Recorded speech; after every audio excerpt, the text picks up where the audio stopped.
जी अस्सलाम वालेकुम स्टूडेंट्स। चलें बिस्मिल्लाह पढ़ें, दुरूद शरीफ पढ़ें, फिर हम आगाज़ करें ये SNPO का। बिस्मिल्लाहिर्रहमानिर्रहीम। अल्लाहुम्मा सल्ली अला मुहम्मदिन व अला आलि मुहम्मदिन कमा सल्लैता अला इब्राहीम व अला आलि इब्राहीम इन्नका हमीदुम मजीद। अल्लाहुम्मा बारिक अला मुहम्मदिन व अला आलि मुहम्मदिन कमा बारकता अला इब्राहीम व अला आलि इब्राहीम इन्नका हमीदुम मजीद। रब्बि इश्रह ली सदरी व यस्सिर ली अमरी वहलुल उक़दतम मिन लिसानी यफ़क़हू क़ौली। रब्बि ज़िदनी इल्मा रब्बि यस्सिर वला तुअस्सिर व तम्मिम बिल खैर। Accounting standard non profit organisation की बात करते हैं। इसके अंदर एक मेजरली चीज़ आती है इनकम की कैटेगरीज, किस किस को कैसे कैसे कब कब क्या ट्रीट करना है। पहली इनकम आएगी हमारी फ़ी फॉर सर्विस। अगर हम ले रहे हो SNPO फ़ी फॉर सर्विसेज, कोई सर्विसेज दे रहा है उसके अगेंस्ट पैसे ले रहा है तो कैश डेबिट सर्विस फ़ी इनकम क्रेडिट हो जाएगी।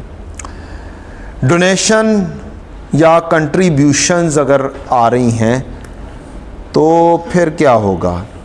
डोनेशन आ रही है, एक रूटीन की डोनेशन है, जब रिसीव होगी तो cash debit donation income credit हो जाएगी। कोई रिसीवेबल है, किसी का एग्जैक्टली पता चल गया है तो रिसीवेबल डेबिट इनकम क्रेडिट हो सकती है। अगर किसी बंदे ने कोई कंट्रीब्यूशन दे दी है in the form of material, मसलन मैं बिल्डिंग बना रहा हूँ, बिल्डिंग बनाते हुए उसने मुझे कंट्रीब्यूशन दे दी मटेरियल की। या फिर नॉन प्रॉफिट ऑर्गेनाइजेशन कोई हेल्थ ऑर्गेनाइजेशन के तौर पर काम कर रही है, मेडिसिन वगैरह उसके पास हैं, वो मेडिसिन फ्री में दे देती है या डिस्काउंटेड प्राइस पर दे देती है। तो किसी बंदे ने मेडिसिन उठाकर लाकर दे दी हैं तो तब क्या होगा, तब वो वाली इन्वेंटरी डेबिट हो जाएगी। क्या हो जाएगी मटेरियल आ गया है, इन्वेंटरी डेबिट और कंट्रीब्यूशन इनकम क्रेडिट अगर वो मेडिसिन वगैरह हैं। लेकिन लिखनी किस पर है, फेयर वैल्यू पर लिखनी है। किस पर लिखनी है, फेयर वैल्यू। अगर यही मटेरियल मुझे मिलता है for the construction of building और वो मैं बिल्डिंग में यूज कर रहा हूं तो फिर यही वाली एंट्री हो जाएगी CWIP डेबिट और deferred liability credit. Deferred liability credit reason उसकी ये है कि जो भी कंट्रीब्यूशन मुझे मिलेगी, चाहे कैश की फॉर्म में मिले चाहे मटेरियल की फॉर्म में मिले, अगर वो कंस्ट्रक्शन ऑफ बिल्डिंग के लिए होगी तो उसका ट्रीटमेंट बिल्कुल IAS 20 जैसा है, ग्रांट जैसा है। ग्रांट का ट्रीटमेंट क्या है, एसेट बनाने के लिए अगर मिले तो कैश, एसेट के लिए मिले तो क्या ट्रीटमेंट है, cash debit deferred liability credit. ठीक सेम ट्रीटमेंट है हमारे यहाँ पर SNPO में। Accounting standard non profit organisation में भी क्या ट्रीटमेंट है, सेम ट्रीटमेंट है। तो फिर इस वजह से एंट्री क्या बन जाएगी मेरी, किसी बंदे ने मटेरियल दिया है, बिल्डिंग के लिए दिया है, बिल्डिंग ने फ्यूचर में क्या होना है, डेप्रीशिएट होना है। तो अगर मुझे वो कैश दे देता तो मैं क्या एंट्री पास करता, cash debit deferred liability credit करता। अब मुझे कैश नहीं दिया, मुझे क्या दे दिया है, मटेरियल दे दिया, तो मैं मटेरियल कंस्ट्रक्शन में इस्तेमाल हो गया, CWIP डेबिट और डेफर्ड लायबिलिटी क्रेडिट हो जाएगा।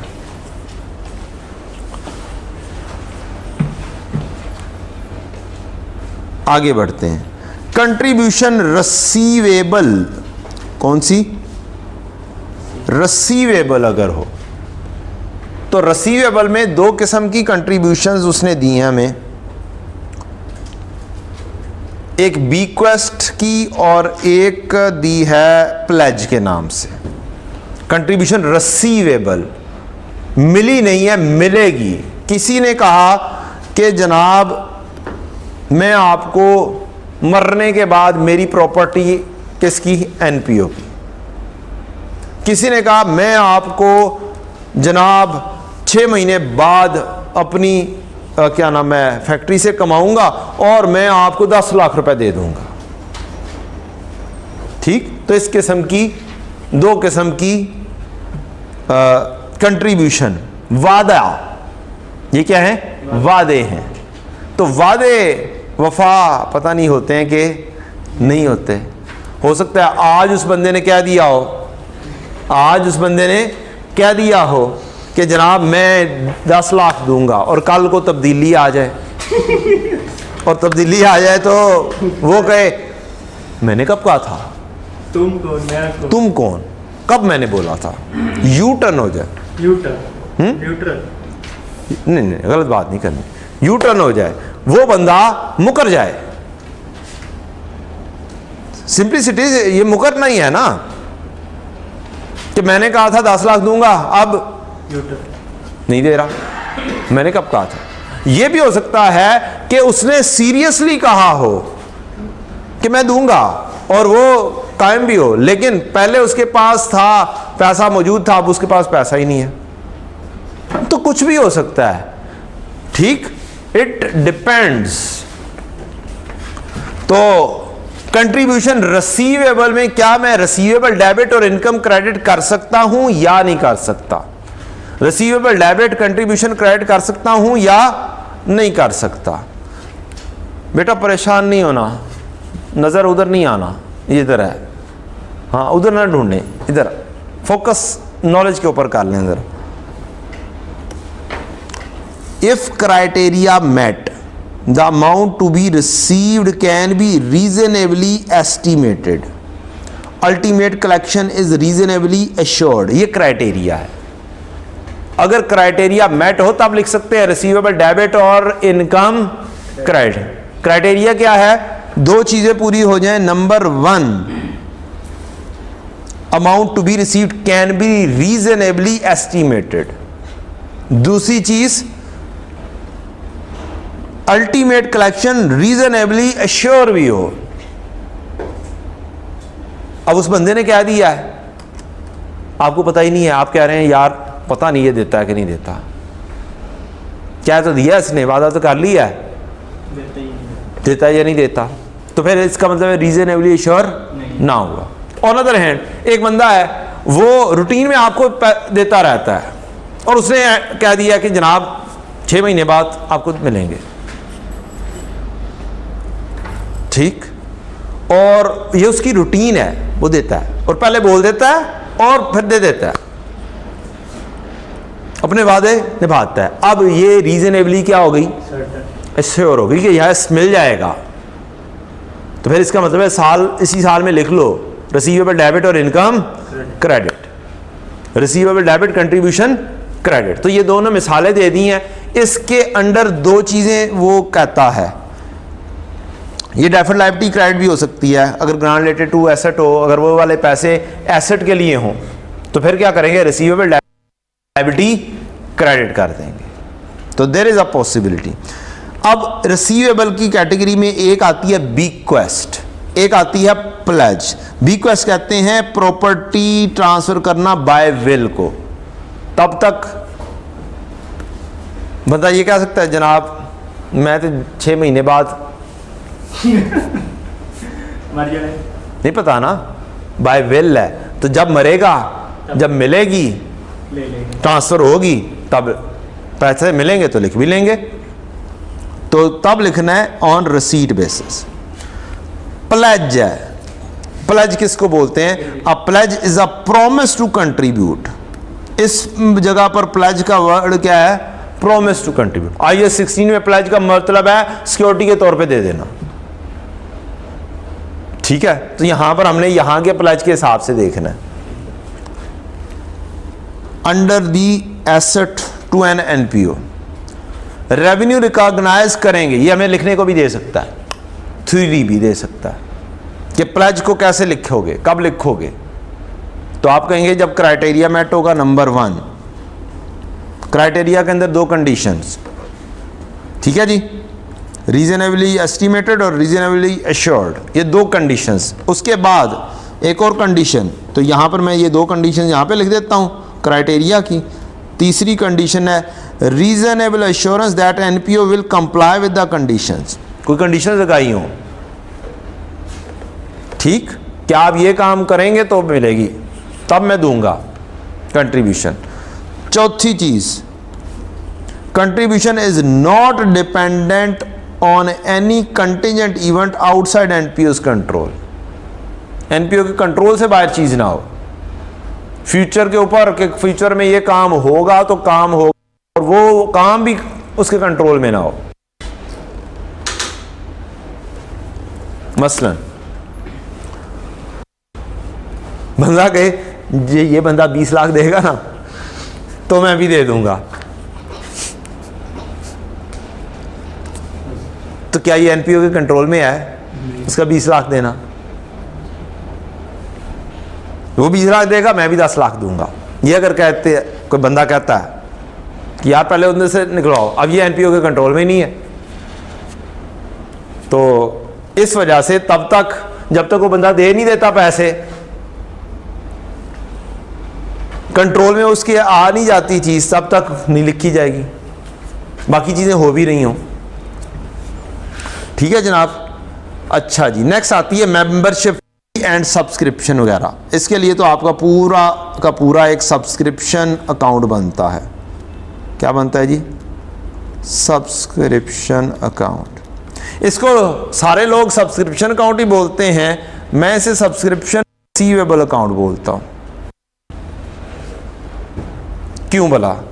इसका बीडी भी होता है, इसका सीडी भी होता है, और अगर इन एडवांस आ जाए पैसे तो इसका बीडी इन एडवांस का भी होता है, इसका सीडी इन एडवांस का भी होता है। और एंट्री जब तक आप रिसीवेबल का वर्ड बोलते नहीं है तब तक एंट्री नहीं बनती। अगली एंट्री है रिसीवेबल डेबिट और इनकम क्रेडिट, और उससे अगली एंट्री है कैश डेबिट रिसीवेबल क्रेडिट।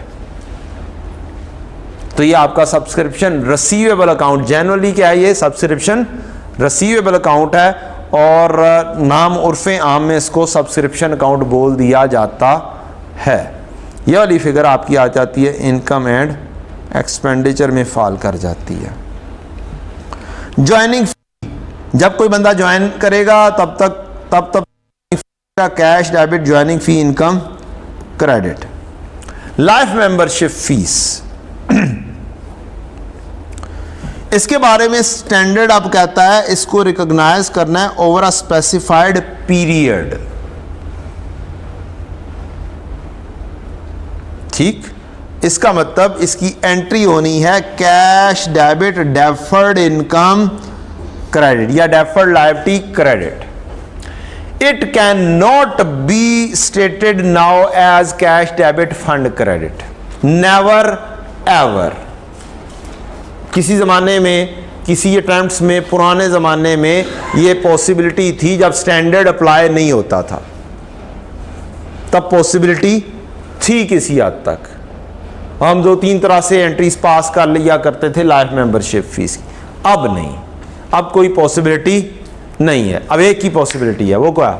सो जाना है, कैश डेबिट और डेफर्ड लायबिलिटी क्रेडिट। इसको मैंने कहा था खाना कम था। अच्छा, when amount received we record as liability. हम क्या करेंगे, जब भी पैसे आएंगे तो क्या करेंगे, लायबिलिटी में लिखेंगे। यहां पर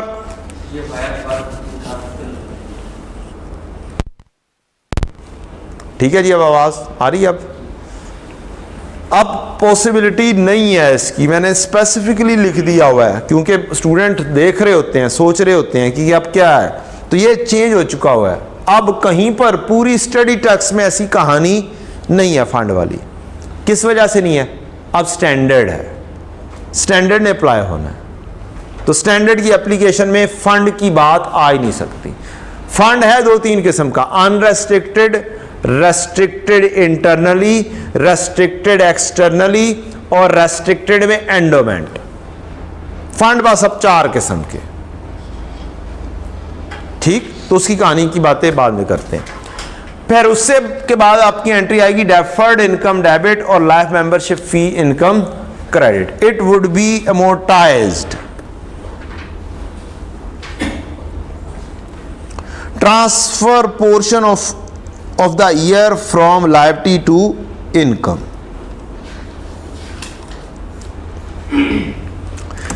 अच्छा, ये 5 साल जो है, क्या ये एस्टीमेट होगा 5 साल कि ये 5 साल तक हमारे पास मौजूद रहेंगे बंदे, या 10 साल तक रहेंगे, या 15 साल तक रहेंगे?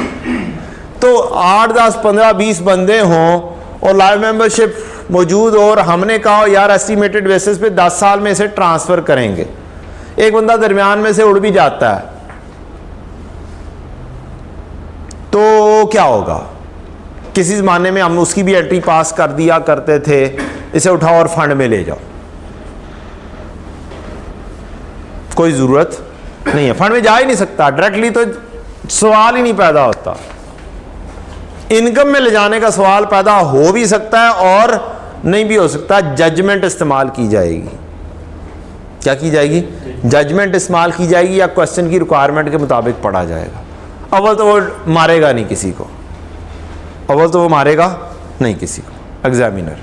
अभी तक तो ऐसे मैंने मरता हुआ नहीं बंदा देखा एग्जामिनर के हाथों, नीज अंदर नहीं, क्वेश्चन के अंदर नहीं मारता, मतलब ये है मैंने नहीं देखा। हिस्ट्री में जितने क्वेश्चन हैं कोई उठाकर देखें और मुझे बताएं कि कोई बंदा उन्होंने मारा हो।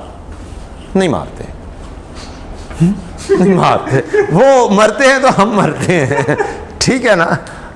क्वेश्चन के अंदर नहीं मारा होगा उन्होंने बंदा, ठीक है। तो लिहाजा मरने का सवाल ही नहीं पैदा होता। छोड़ दें उसकी कहानी को।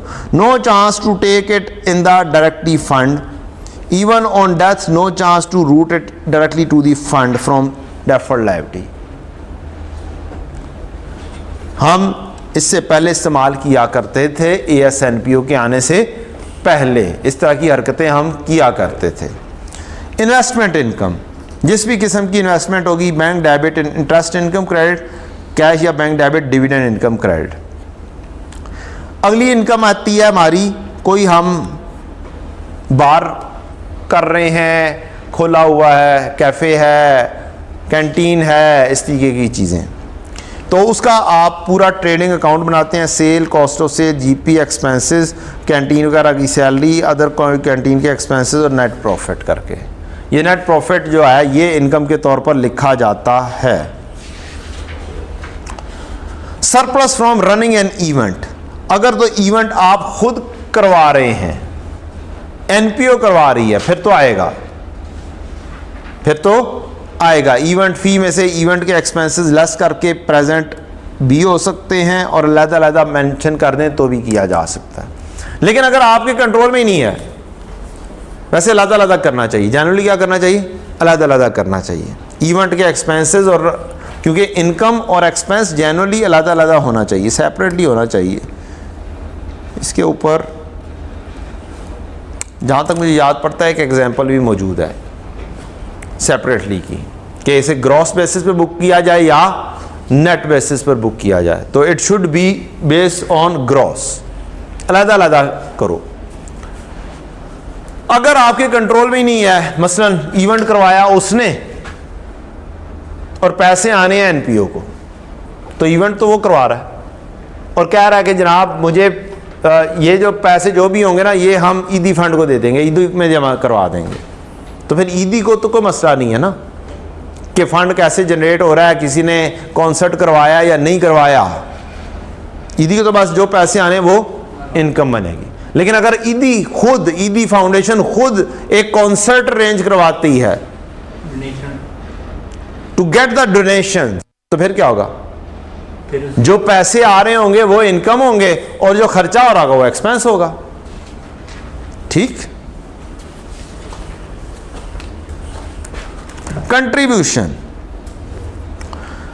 कंट्रीब्यूशन नॉन रेसिप्रोकल गैर बाहमी ट्रांसफ़र टू NPO है। ये कैश भी हो सकता है, अदर एसेट भी हो सकते हैं, और नॉन रेसिप्रोकल लायबिलिटी की सेटलमेंट भी हो सकती है। एक बंदे ने पैसे देने हैं, वो पैसे ना दे, ओके माफ़, तो लायबिलिटी डेबिट और कंट्रीब्यूशन इनकम क्या हो जाएगा? क्रेडिट हो जाएगा। एक बंदे ने कैश दे दिया तो cash debit, contribution income credit. आगे बढ़ें जी। कैश डेबिट लोन क्रेडिट, फिर लोन डेबिट और कंट्रीब्यूशन इनकम क्रेडिट। अच्छा जी, अब कंट्रीब्यूशन के ऊपर रेस्ट्रिक्शंस भी लग सकती हैं। रेस्ट्रिक्शन के ऊपर एक इम्पोर्टेंट बात, ये सिर्फ और सिर्फ एक्सटर्नली इम्पोज हो सकती है। क्या हो सकती है?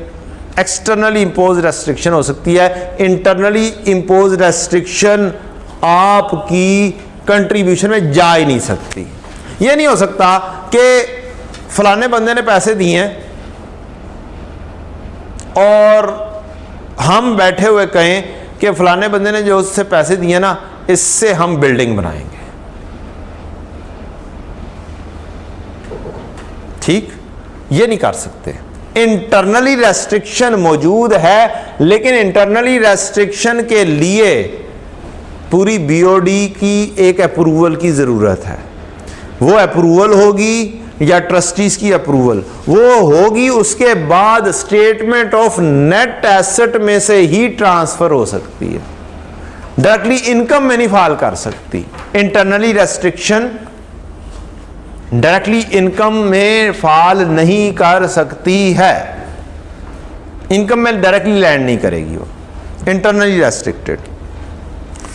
तो रेस्ट्रिक्शन एक्सटर्नल होगी या एंडोमेंट होगी। यहां पे प्रिंसिपल अमाउंट आपने क्या करना है? मेंटेन करना है। या अनरेस्ट्रिक्टेड कंट्रीब्यूशन होगी, इंटरनली नहीं होगी। डन। अच्छा, एंडोमेंट होगी तो एंडोमेंट के अंदर cash debit endowment fund credit होगा। यहां पर क्या आएगा? Fund, directly statement of net asset में फॉल कर रहा होगा एंडोमेंट।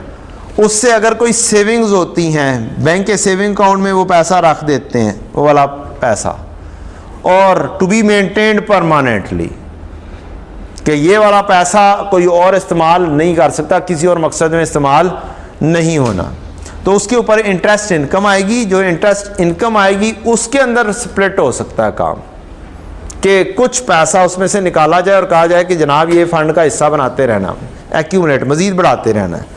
तो इनकम के अंदर ये वाली कहानी हो सकती है। लाइक इनकम में ये एंट्री पास की जा सकती है, bank debit, interest income credit और एंडोमेंट फंड क्रेडिट।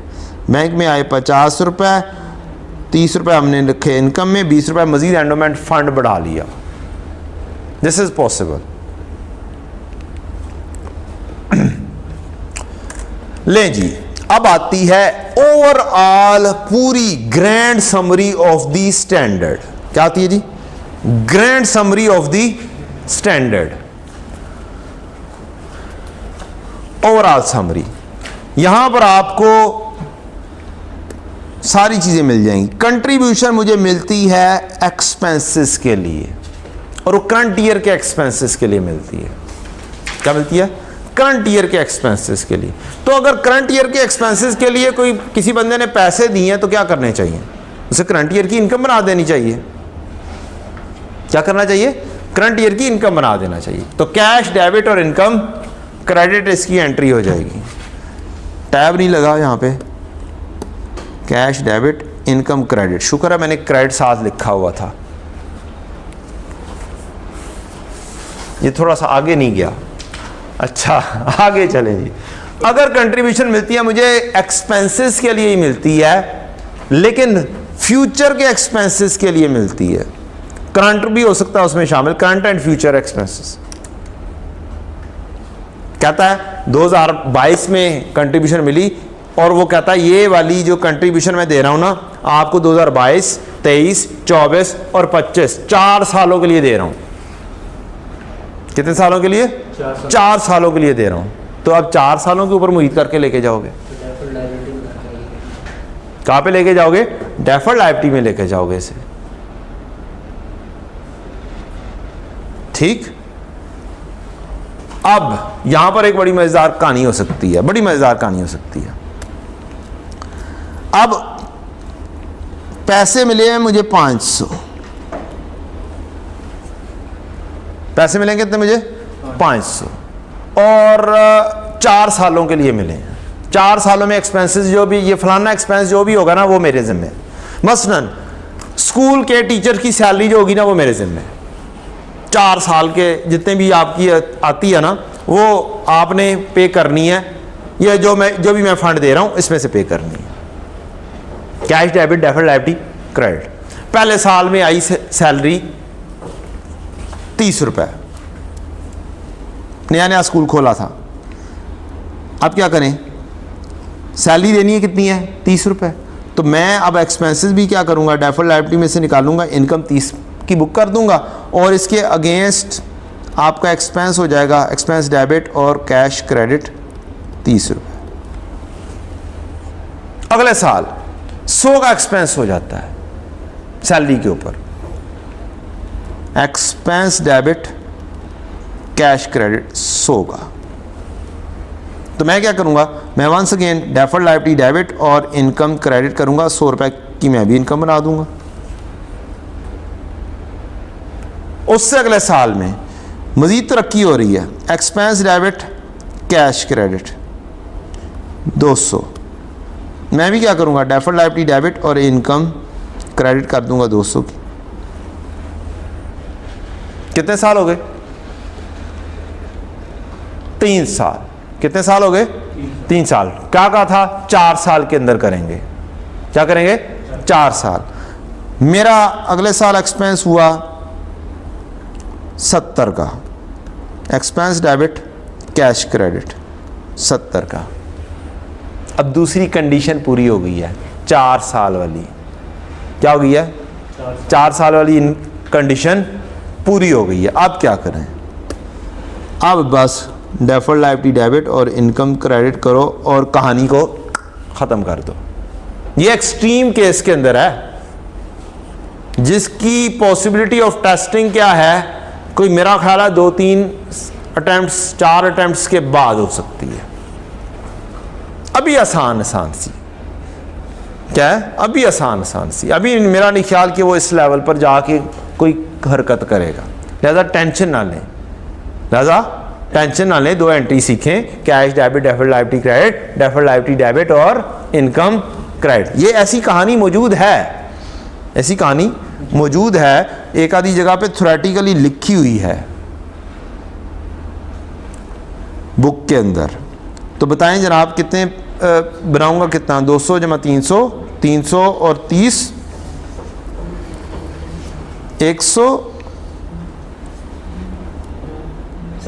170, 170 का बाकी रह गया। मैं इसको 70 की बजाय 80 कर देता हूं ताकि मैच ना हो जाए। तो जब 4 साल पूरे हो गए हैं, अब कहानी क्या हो गई है, ख़त्म। एक थी पॉसिबिलिटी, ये तरीका कार डील करने का था, ये दूसरा तरीका कार है इक्वली स्पैन करके भेज दो। दूसरा तरीका कार क्या हो सकता है, इक्वली स्पैन करके भेज दो। अभी खर्चा तो हुआ ही नहीं, तो फिर वो इनकम बनती चली जाएगी। 4 साल के ऊपर इक्वली 125 की इनकम आ जाएगी। The other way is to, depend करता है आपको सिचुएशन क्या बोलता है, it depend on the examiner situation. अगर वो लिख देगा इक्वली तो हम इक्वली ले जाएंगे, अगर वो लिख देगा जनाब जितना खर्चा होगा उतना ही हमने इनकम बनानी है, तो फिर क्या होगा, फिर ये वाली सिचुएशन हो जाएगी। अगर कुछ भी नहीं लिखता फिर मौजें आपकी, फिर इक्वली करें और कहानी ख़त्म कर दें। ठीक है ना, चलें जी। समहाउ हमने सारी की समरी ये सीखी, कैश डेबिट और डेफर्ड लायबिलिटी क्रेडिट करनी है और फिर डेफर्ड लायबिलिटी डेबिट और इनकम क्रेडिट करनी है ओवर द ईयर्स, जैसे भी हो। अगली, इससे अगली कहानी, मोस्ट इंपॉर्टेंट एरिया शुरू हुआ जाता है। कंट्रीब्यूशन रिलेटेड टू एसेट मिलती है आपको, पीपीई, डेप्रीशिएबल एसेट। क्या जी, डेप्रीशिएबल एसेट मिलती है। तो अब बिल्कुल IAS 20 की तरह डेप्रीशिएबल एसेट की जो भी ग्रांट मिलती है उसकी क्या एंट्री पास करते हैं, कैश डेबिट और डेफर्ड लायबिलिटी क्रेडिट करते हैं, और बाद में डेफर्ड लायबिलिटी डेबिट और इनकम क्रेडिट करते हैं जब आप डेप्रीसिएशन करते हैं, और लाइफ भी सेम रखते हैं जो क्या है, एसेट की लाइफ है। तो IAS 20 वाली सेम ट्रीटमेंट यहां पे होगी। आसान अल्फाज में IAS 20 वाली same treatment grant related to asset वाली सेम ट्रीटमेंट यहां पर हो जाएगी। लाइक IAS 20,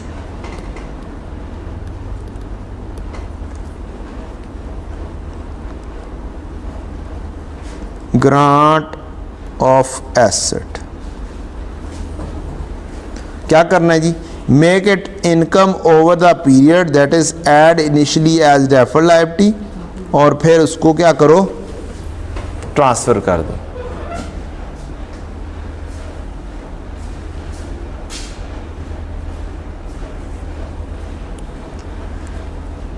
अच्छा जी, नेक्स्ट क्या जी? ग्रांट रिलेटेड टू एसेट है, और वो एसेट है नॉन डेप्रीशिएबल।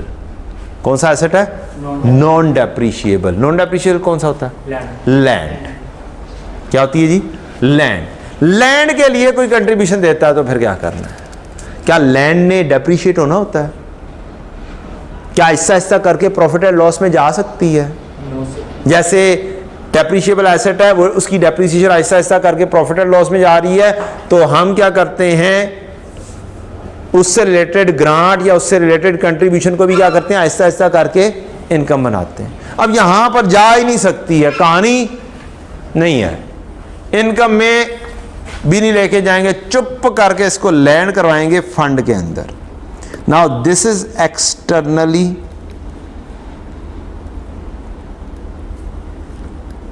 रेस्ट्रिक्टेड फंड, ये एक्सटर्नली रेस्ट्रिक्टेड फंड है। और ये यहाँ पर इनकम का नीचे दे रहा है, ये इनकम नहीं, अब इसको सीधा सीधा सा उठाना है, लैंड फंड में उठा के लैंड करवाना है।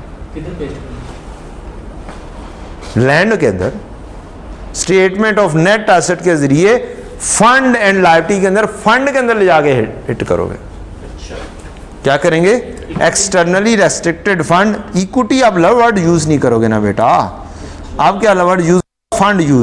हाँ, नेट एसेट या अकाउमुलेटेड फंड। हाँ जी, नेट एसेट या एक्यूमुलेटेड फंड या इस तरीके की बात यूज होगी। ठीक है जी, नेट एसेट बोला जा सकता है या फंड लफ्ज बोला जा सकता है। स्टेटमेंट ऑफ नेट एसेट के अंदर रूट होगी, वहां से आगे चलेगी कहानी। ठीक है जी, लैंड की कहानी, cash debit, externally restricted fund, land fund के नाम से आप ले लेंगे। आपको 200 मिलियन मिला है, आप 200 मिलियन फंड में ले जाएंगे, और बाद में जब लैंड खरीदेंगे तो लैंड डेबिट और कैश क्रेडिट या बैंक क्रेडिट। लैंड खरीदी, लैंड डेबिट और बैंक क्रेडिट, 180 मिलियन की लैंड खरीद ली। अब लैंड ने डेप्रीशिएट नहीं होना, लैंड ने अपनी बैलेंस शीट में अलग खड़े रहना है और फंड ने अलग खड़े रहना है। कोई टेंशन वाली बात है ही नहीं। बात क्लियर है बेटा? अब आती है कहानी, कंट्रीब्यूशन ली है फॉर रीपेमेंट ऑफ डेट। तो डेट में टोटल 3 कहानियां, 4 कहानियां बल्कि। देखना यह है, इन ओरिजिनली ये डेट लिया था, ये किस मकसद के लिए लिया? जैसा मकसद वैसी ट्रीटमेंट। मकसद कितने हैं? ऊपर जो मकसद डिस्कस किए ना वही है। एक मकसद ये वाला, पहला मकसद आप लेकर आएंगे ये वाला, दूसरा मकसद है ये वाला, तीसरा मकसद है ये वाला।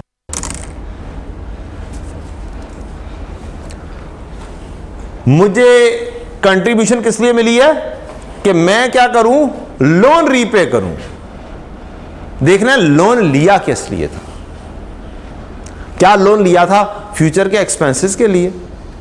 क्या लोन लिया था? डेप्रीशिएबल एसेट लेने के लिए। क्या लोन लिया था? नॉन डेप्रीशिएबल एसेट लेने के लिए। जैसा मकसद था लोन लेने का, वैसी ही ट्रीटमेंट लेकर आएंगे किसकी? कंट्रीब्यूशन मिली लोन रीपे करने के लिए। पहली ट्रीटमेंट, अगर लोन लिया था फॉर फ्यूचर एक्सपेंस, तो उसके लिए क्या काम करते होते हो? फ्यूचर एक्सपेंसेस के लिए काम करते हो ना, यस सर, कैश ये वाला काम करते हो ना, ठीक। तो अब इसकी अगर मैं थोड़ी सी डिटेल में बात करूं, मैंने यहाँ पे डिटेल वाली बात नहीं लेकर आया हुआ, या लेकर आया हूँ, नहीं लेकर आया, थोड़ी सी एक बात डिटेल में समझाने लगा हूँ लोन से रिलेटेड। मैंने लोन लिया था cash debit loan credit 300 million का फॉर फ्यूचर एक्सपेंसेस लिया था, अगले 10 साल के एक्सपेंसेस के लिए लिया था, अगले 3 साल के एक्सपेंसेस के लिए लिया था, क्योंकि कम मिल नहीं रहा था। बैंक कहते हैं जनाब आपने लेना है तो लोन लेना है तो लें, ये मिलेगा आपको, क्या नाम है, 300 मिलियन से कम नहीं देते हम लोन, 300 मिलियन लेना पड़ेगा। अब 300 मिलियन हमारी ज़रूरत के लिए थोड़ा सा क्या था, ज़्यादा था, 3 सालों के एक्सपेंसेस के लिए। अच्छा, हमने कहा अच्छा अभी पैसों की ज़रूरत है, 3 साल के एक्सपेंसेस के लिए कर लेते हैं, ठीक। या हमने डेप्रिशिएबल एसेट लेना था 250 मिलियन का, उन्होंने कहा नहीं 300 मिलियन मिलेगा, तो क्या होगा, 300 मिलियन हमने ले लिया, what's ever the reason, 300 million bank से लोन ले लिया, कहानी ख़त्म। अब लोन लिया था, मकसद देखना है किस लिए लिया था, फ्यूचर एक्सपेंसेस के लिए लिया था। अब मुझे मिली डोनेशन, अब मुझे मिली कंट्रीब्यूशन, किसके लिए, जनाब ये लोन है ना, हमने कहना शुरू कर दिया जनाब काइंडली बिजली का बिल पे करना है, लोन दे दें, होता ना ऐसा, तो बिजली का बिल पे करना है, लोन दे, ये किस पैसे, शिवाज की चुप है। अच्छा, तो लोन ले लिया हुआ है, अब हम कह रहे हैं जनाब लोन रीपे करना है, आपकी मेहरबानी पैसे दे दें। क्या करना है, हमने लोन लिया हुआ है, काइंडली मेहरबानी पैसे दे दें। एक बंदा उठा, उसने कहा ये लें जनाब 250 मिलियन आपका हुआ। 250 रुपये के हिसाब नाल काम है, ठीक है जी। तो मेरे पास बैंक में पैसा आया, और किस लिए आया है, फॉर रीपेमेंट ऑफ लोन, और वो लोन किस लिए यूज होना है, लोन किस लिए लिया था, एक्सपेंसेस के लिए, एक्सपेंसेस 4 साल के, एक्सपेंसेस 30 साल। तो फिर मैं क्या करूंगा, मैं इसे डेफर्ड लायबिलिटी में रखूंगा, जितने भी पैसे आए, 200 आए, 300 आए, अब जो उनसा पैसा आया होगा उससे मैं लोन उतारता रहूंगा, लोन उतार दूंगा, लोन डेबिट और बैंक क्रेडिट। अब जितना पैसा आया मैंने उतार दिया। अब जितने सालों के एक्सपेंसेस का उतने सालों में ये मैं ये इस डेफर्ड लायबिलिटी को क्या करूंगा, खत्म करूंगा। 4 साल के लिए है डेफर्ड लायबिलिटी डेबिट, हम आसान काम करने लगे हैं, डेफर्ड लायबिलिटी डेबिट और इनकम क्रेडिट 200 तक़सीम 4 50 हर साल 50 की क्या काम करेंगे, ये एंट्री पास होती रहेगी। लेकिन असल में काम क्या है, ये डेफर्ड लायबिलिटी का लिखना, ये कहाँ पर लायबिलिटी लिखी जानी चाहिए, क्या होना है, लायबिलिटी लिखी गई तो फिर ऑटोमेटिकली अगली एंट्री तो होनी है ना अगले सालों में, लायबिलिटी डेबिट और इनकम क्रेडिट। पहली एंट्री का मसला होता है। अब बच्चों थोड़ा सा आपने मुझे सोचकर बताना है खुद। दूसरा मकसद, लोन लिया था फॉर डेप्रिशिएबल एसेट, इसका क्या ट्रीटमेंट किया जाए।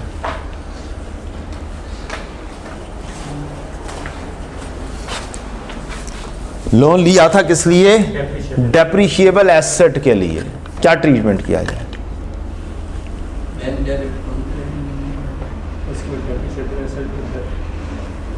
वो तो ले चुके हो लोन, ये तो समझाने के लिए लोन लिया मैंने,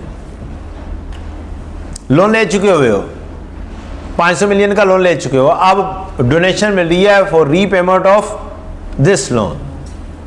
और लोन लिया था साल पहले लिया था से, मैं उससे बिल्डिंग खरीद चुका हूं, क्या कर चुका हूं, पिछले साल मैंने लोन लिया था, बैंक डेबिट और लोन क्रेडिट और उस बैंक से पैसे से मैं बिल्डिंग खरीद चुका हुआ हूं, बिल्डिंग डेबिट और बैंक क्रेडिट कर चुका हूं, और इस साल में बैठ के, करंट ईयर में बैठ के मुझे डोनेशन मिली है, मुझे कंट्रीब्यूशन मिली है ताकि मैं लोन रीपे कर सकूं। सबसे पहले सर कैश डेबिट लायबिलिटी क्या करेंगे? लोन डेबिट करते रहेंगे और जो और लोन तो डेबिट कहानी अलग है। जो पैसा मिला है उसको ट्रीट करना है, वो क्या करना है? डेबिट लायबिलिटी बनाएंगे। जैसा ऊपर ट्रीटमेंट है वही वाला ट्रीटमेंट करना है। मकसद ऊपर 3 दिए हुए हैं, मकसद या ये है या ये है या ये है। अगर मकसद ये है तो जो कंट्रीब्यूशन जैसी भी आ रही है, चाहे लोन रीपे करने के लिए आ रही है, पीछे बैक एंड पे मकसद क्या है? डेप्रिशिएबल एसेट का खरीदना। तो वो वाले लोन भी हम तस्वुर यही करेंगे कि यार ये असल में इसी मकसद के लिए पैसा आया है, असल में तो इसी मकसद के लिए आया ना। जेन्युइन देखो तो कैश डेबिट लोन क्रेडिट हुआ, बाद में लोन रीपे हो जाना है जो पैसा मिलेगा। असल में तो मकसद है, जो कैश आया उससे मकसद क्या हाल हो रहा है? फ्यूचर के एक्सपेंसेस हो रहे हैं, तो क्या करो? डेफर्ड लायबिलिटी बनाओ। उस लोन से एसेट खरीदा गया है, तो अब जो कंट्रीब्यूशन मिली है उसको क्या करो? ये वाली लायबिलिटी बनाओ। एसेट कौन सा खरीदा गया? बिल्डिंग खरीदी गई है। एसेट कौन सा खरीदा गया? प्लांट एंड मशीनरी खरीदी गई है। एसेट कौन सा खरीदा गया? गाड़ी खरीदी गई है, एम्बुलेंस खरीदी गई है। डेप्रीशिएबल एसेट सारी कहानियां उनके आ जानी है। लैंड छड़ के building, plant machinery, vehicle, furniture, fixture सारे क्या हैं? डेप्रीशिएबल ही हैं। एनपीओ ने फर्नीचर खरीदने के लिए लोन लिया लाख रुपए का, ठीक, उस लाख से फर्नीचर खरीदा, उस लाख से बेड खरीदे। कौन से वाले? पेशेंट वाले बेड खरीद लिए, डेप्रीशिएबल एसेट। अब क्या करें? वो लोन अब खरीदा लिया हुआ है, इससे क्या किया? 5 लाख का लोन लिया था, उससे 5 लाख के बेड खरीद के रख दिए। अब क्या मिले? कंट्रीब्यूशन। ये 5 लाख वापस करना है, सर पे चढ़ा हुआ है। किस मकसद के लिए इस्तेमाल हुआ? डेप्रीशिएबल एसेट के लिए इस्तेमाल हुआ। तो अब जो पैसा मिलेगा ये लोन रीपे करने के लिए, ये क्या मकसद कहलाएगा? ये वाला मकसद कहलाएगा। Cash debit deferred liability credit कर दोगे, और जैसे जैसे वो डेप्रीशिएट होता रहेगा आप भी क्या करेंगे? डेफर्ड लायबिलिटी डेबिट और इनकम क्रेडिट करते रहेंगे। अब नेटिंग ऑफ नहीं है यहां पे। IAS 20 में क्या थी? नेटिंग ऑफ भी थी। यहां पे नेटिंग ऑफ नहीं है, इनकम ही बनानी है। डन। वैसे भी IAS वो क्या नाम है, IAS 20 भी हो, डेप्रीशिएबल एसेट में तो वहां पर भी नहीं बनती इनकम। ओ सॉरी, वहां पे भी नहीं नेट ऑफ होता, वो तो ऑटोमेटिकली नेट ऑफ कर देते हैं ना अंदर ही, तो ऑटोमेटिक इफेक्ट जाता है। वहां पर भी दूसरे मेथड में इनकम ही बनती है, deferred liability debit income credit, deferred liability debit income credit ही होती है। वहां पे एसेट के साथ नेट ऑफ का भी ऑप्शन मौजूद है। तो दूसरे मकसद में क्या करोगे आप? उसे रीपेमेंट ऑफ लोन को, अगर रिसीट आई है फॉर रीपेमेंट ऑफ लोन, आप उसे कैश डेबिट और डेफर्ड लायबिलिटी क्रेडिट ही करेंगे। तीसरा मकसद कि लोन लिया था नॉन डेप्रीशिएबल लेने के लिए, लैंड लेने के लिए लोन ले लिया, बाद में वो लोन करने के लिए पैसे मिल रहे हैं, तो मकसद तो लैंड था, तो लिहाजा आप क्या करोगे? लैंड वाली चीज ही लेोगे। अब जो कंट्रीब्यूशन आएगी चुप करके किधर लेके जाओगे? फंड में लेके जाओगे। तो कहानी सिर्फ आप डेप्रीशिएबल और नॉन डेप्रीशिएबल की नहीं है। एम्बुलेंस हो, आपका बिल्डिंग हो, आपका फर्नीचर हो, आपने बेड खरीद लिए हो, सारे किधर डंप होंगे, उससे रिलेटेड पैसा जो भी आएगा डेफर्ड लायबिलिटी पे डंप होगा। कितने और नहीं जाना। आसान हो गया। 2-3 कैटेगरीज हो गई। लैंड है तो फंड में जाना है, नहीं तो कितने जाना है? मजीद आसान कर ले। लैंड है तो कहां पे जाना है? फंड में। नहीं तो कहां पे जाना है? Deferred liability. चाहे एक्सपेंसेस हो फ्यूचर के, चाहे एसेट हो। किधर लेके जाना है? डेफर्ड लायबिलिटी में लेके जाना, और वहां से डेफर्ड लायबिलिटी डेबिट और इनकम क्रेडिट करना है। लाइव मेंबरशिप है डेफर्ड लायबिलिटी। तो कहानियां कहां पे फिर रही हैं? डेफर्ड लायबिलिटी के अंदर फिर रही हैं। बस करंट ईयर के एक्सपेंसेस के लिए अगर स्पेसिफाई है तो फिर क्या करोगे? इनकम में। और चौथा मकसद है जनाब, ये तीन ना हो तो बाकी कोई भी हो, बाकी कोई भी मकसद हो। एक मकसद फ्यूचर के एक्सपेंसेस, दूसरा मकसद डेप्रिशिएबल एसेट, तीसरा मकसद नॉन डेप्रिशिएबल एसेट। इसके अलावा जितने भी मकसद हैं, जैसा भी मकसद है, किधर जाना है? इनकम में जाना है। चुप करके कहानी खत्म कर दी। स्टैंडर्ड ने कहा ज़्यादा हमसे नहीं खेला जाता कि मजीद मकसद बताएं, चुप करके बाकी चीज़ों में इनकम में ले जाओ। This is the grand summary to deal the contributions. Contributions को ऐसे डील किया जाएगा। ये बच्चे ने तस्वीर लेनी है, ग्रैंड समरी, ये तस्वीर ले लें जी। स्क्रीनशॉट लेना किसी ने घर में बैठे हुए, जी स्क्रीनशॉट ले लो।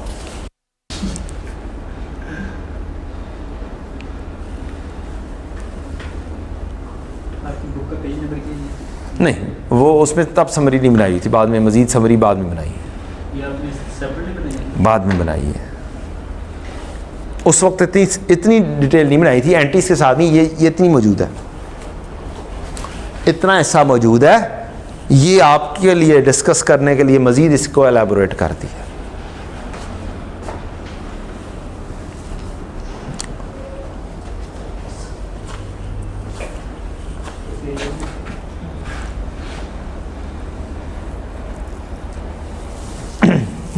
ले जी, under the deferral method of counting contribution, endowment fund ने क्या करना है? नेट एसेट के जरिए जाना है।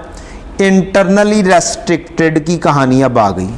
इंटरनली रेस्ट्रिक्टेड हो सकती है, करना कैसे है? इसको as an appropriation of unrestricted net asset करना है। जैसे हम statement of changes in equity में क्या कर सकते हैं?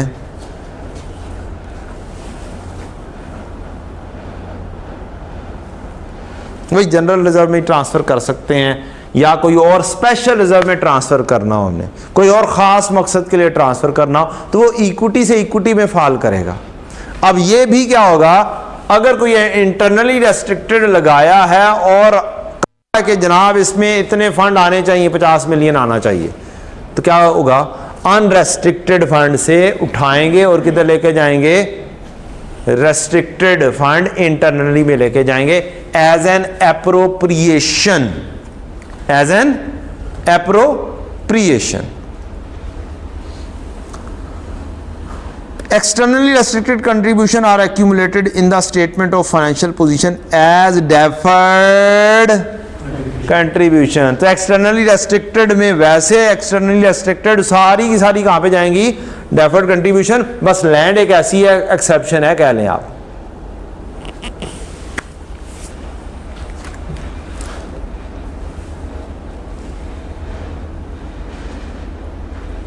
ये चंद एग्जांपल्स हैं स्टडी टेक्स्ट की, इसको जाकर आपने क्या करना है? पढ़ लेना है। अब लिखना आना चाहिए। क्या आना चाहिए? लिखना है। एक्सप्लेन करो, हाउ टू ट्रीट इट, ऐसे लिखना है। तो फिर क्या करोगे? ये कहानी है, इसको 4 दफा पढ़ोगे तो फिर ये समझ लगेगी कि इसको लिखना कैसे है। मसलन ये वाला क्वेश्चन है और एंड पर उसने पूछा है how the above amount of ₹1 million should be recognise of village cricket club, और ये थी रेस्ट्रिक्टेड कंट्रीब्यूशन।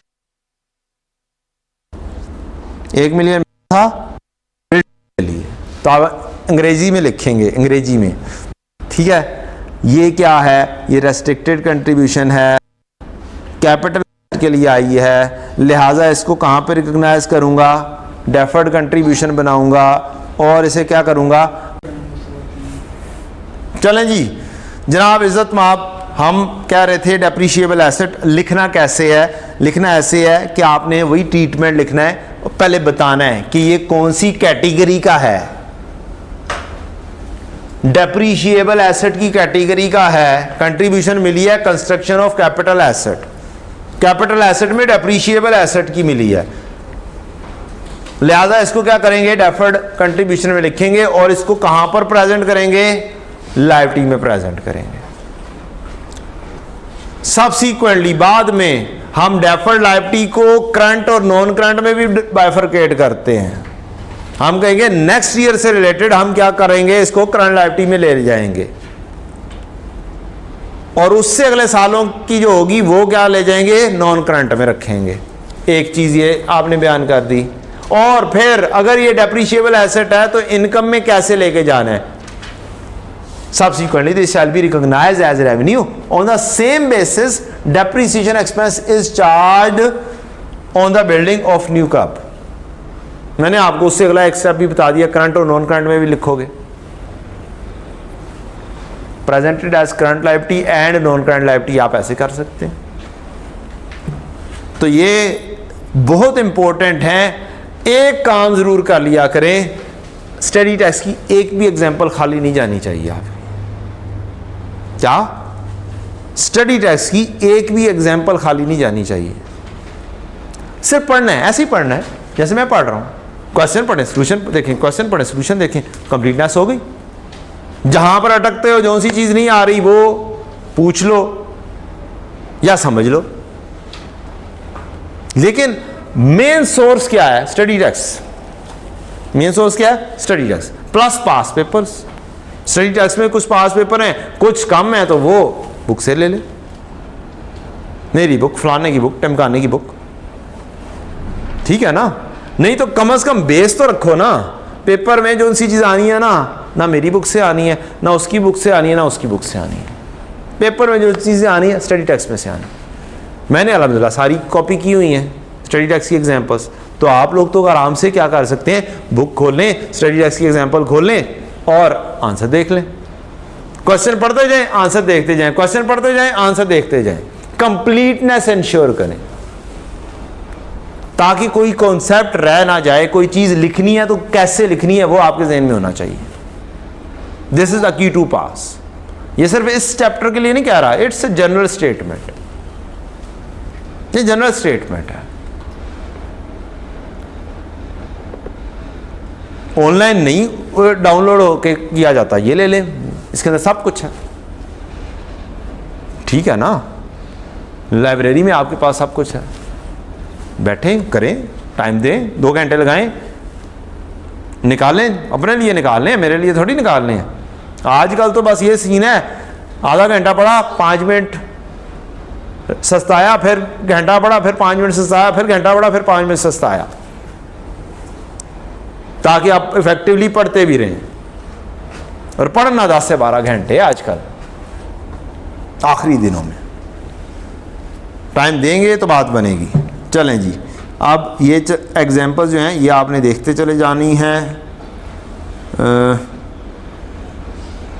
यहाँ पर लाइफ मेंबरशिप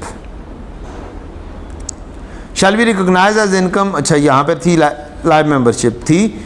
लाइफ मेंबरशिप से रिलेटेड इंपॉर्टेंट एग्जांपल, उसने कहा है कि 10-10 हज़ार रुपये देना है, 20 मेंबर ने लाइफ मेंबरशिप ऑप्ट की है, ठीक। द मैनेजमेंट ने एस्टिमेट किया है on average member will using this service for 10 year. अब ये क्या चीज़ है, ऑन एवरेज है। ये क्या चीज़ है, ऑन एवरेज है। अब दरमियान में एक बंदा ऊपर चलता भी बनता है, तो ये तो हमने एवरेज लिया हुआ ना यार। को बंदा कोई 10 साल की बजाय 12 साल भी तो सर्विस यूज कर लेगा ना, कोई 14 साल भी कर लेगा, तो वो क्या हो जाएगी, बैलेंस हो जाएगी, ऑटोमेटिकली बैलेंस हो जाएगी।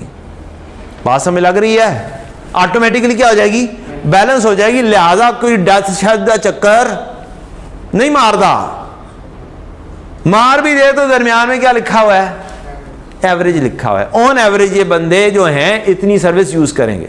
बहुत सारी अकाउंटिंग एस्टिमेशन बेसिस पर होती है। प्रोविजन फॉर डाउटफुल डेट क्या है, एस्टिमेशन बेसिस। वो रीएडजस्ट हो जाते हैं ना, हर साल में रीएडजस्ट हो जाते हैं, तो ये भी रीएडजस्ट हो जाएगी। लिहाजा इसने क्या करना है, ऑन एवरेज ये लिया है। अब बताएं कि कैसे लिखा जाएगा। आप कहेंगे इनकम लिखना है over the years, expected to be provide services, यानी 10 साल।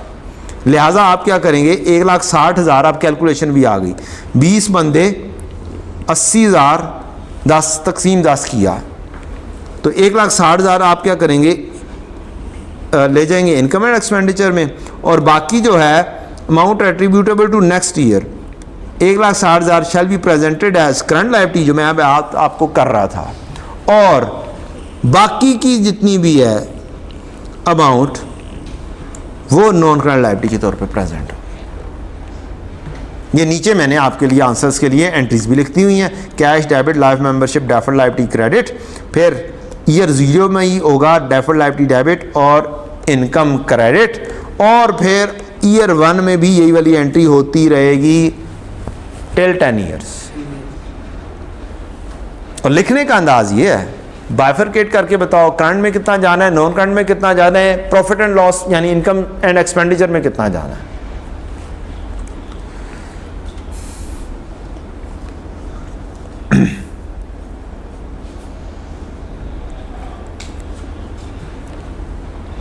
अगली ये वाली एग्जांपल भी बहुत इंपॉर्टेंट है।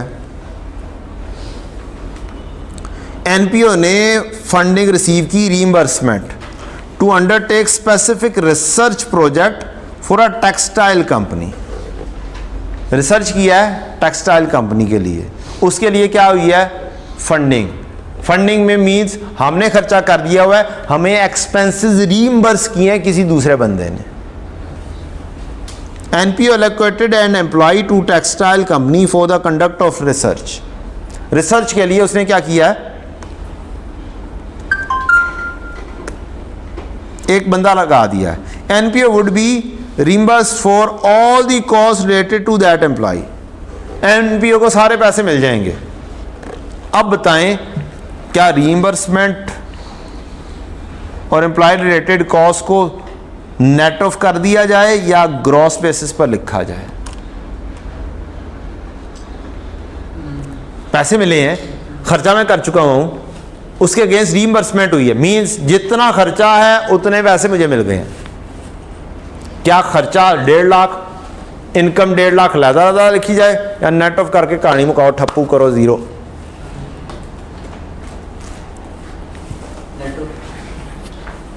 0 कर दें, कहानी मुका दी। क्या करता है जी, मैंने थोड़ी देर पहले भी कहा था कि यार आपकी मेहरबानी अलग-अलग लिखा करें। एक बेस रूल है लायबिलिटी और एसेट अलग-अलग, इनकम और एक्सपेंसेस अलग-अलग। ये बेसिक रूल है, उस बेसिक रूल के तहत कर दो काम, ठीक। कोई स्पेसिफिक चीज होती है जिसमें अलाउ होता है यार नेट ऑफ कर दो, तो इसमें देखते हैं अलाउ है या नहीं है। कहता है NPO is the employer, they would report their employ related cost as expense and would report the reimbursement of their cost as revenue. खर्चा भी उतना, पैसे भी उतने ही आए हैं, तो इसको क्या करो, अलग-अलग लिखो।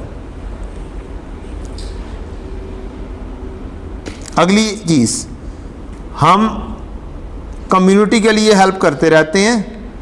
एक ग्रुप ऑफ स्टूडेंट इकट्ठे हुए और उन्होंने कहा कि हम जो नेट प्रोसीड इवेंट के हैं ना वो एनपीओ को दे देंगे। अब इस को रिपोर्ट को और कॉस्ट को, रेवेन्यू और कॉस्ट को क्या ग्रॉस बेसिस पर लिखें या नेट बेसिस पर लिखें। अब इसका आंसर है ना मेरा एम्प्लॉई ना मेरा कोई ताल्लुक। जो मैंने ईदी की मिसाल दी थी, इवेंट करवाया किसी ने, पैसे मुझे बस मिल गए ईदी को, तो फिर ईदी क्या करे, ईदी उनसे पूछे जनाब खर्चा कितना हुआ था, कितने पैसे आए थे जी, या ईदी को बस गर्ज है कि यार जो पैसे आए हैं बस कहानी खत्म करे, लिखे, कहानी खत्म करे, लिखे जो उनसे पैसे आए हैं। वो दूसरी ऑर्गेनाइजेशन का काम है यार जिसने कंडक्ट करवाया, वो उन स्टूडेंट्स का काम है जिन्होंने कंडक्ट करवाया। हमें एनपीओ एज एन एनपीओ ये गर्ज नहीं है। हमें एज एन एनपीओ पिछली एग्जांपल में गर्ज था कि एम्प्लॉय भी मेरा था और बाद में आने वाला रेवेन्यू भी मेरे पास आ रहा है, तो तब मुझे अलग-अलग लिखना था। अब तो मेरे पास बस पैसे आ रहे हैं, उसके ऊपर तो मैंने तो कोई मगजमारी की नहीं है, मैंने तो कोई बंदे रखे ही नहीं है। जिन्होंने कोई सर्विसेज दी हो जिसके अगेंस्ट कोई खर्चा हुआ हो। ये तो चुप करके क्या करेंगे, नेट बेसिस के ऊपर लिखा जाएगा।